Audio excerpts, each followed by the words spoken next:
Poland সীমান্তের নিকটবর্তী এলাকায় হাইপারসোনিক ক্ষেপণাস্ত্র ছুড়ে যৌথ সামরিক মহড়া চালাচ্ছে রাশিয়া বেলারুশ। বাল্টিক ও ব্যারেন্টস সাগর তীরবর্তী এলাকায় 4 দিন ধরে চলবে জাপাত 2025 নামে এই মহড়া। ভারী ট্যাঙ্ক, সামরিক হেলিকপ্টার ও সাবমেরিন নিয়ে শুরু হয় এই মহড়া। এতে অংশ নেন দুদেশের অন্তত 13,000 সেনা। ব্যালিস্টিক ক্ষেপণাস্ত্র বহনে সক্ষম মিগ-31 এর মতো বোমারু বিমান দিয়ে প্রশিক্ষণ চালিয়ে যাচ্ছে তারা। প্রশিক্ষণে কিনঝাল নামে হাইপারসোনিক ব্যালিস্টিক ক্ষেপণাস্ত্র প্রদর্শন করে রাশিয়া। এই অস্ত্র দিয়ে ইউক্রেনের সামরিক স্থাপনায় একাধিকবার আঘাত এনেছে তারা।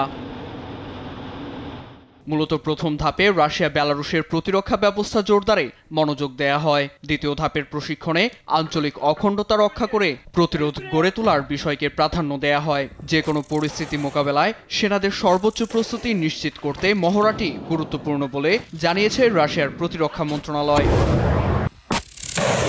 ইউক্রেন যুদ্ধের জেরে পশ্চিমাদের চক্ষুশূল রাশিয়া। তার উপর সীমান্তে বাড়ছে পশ্চিমাদের সামরিক জোট ন্যাটোর সদস্য পোল্যান্ডের চাপ। এতে প্রতিরক্ষা ও প্রতিরোধ সক্ষমতা বাড়াতে মরিয়া মস্কো।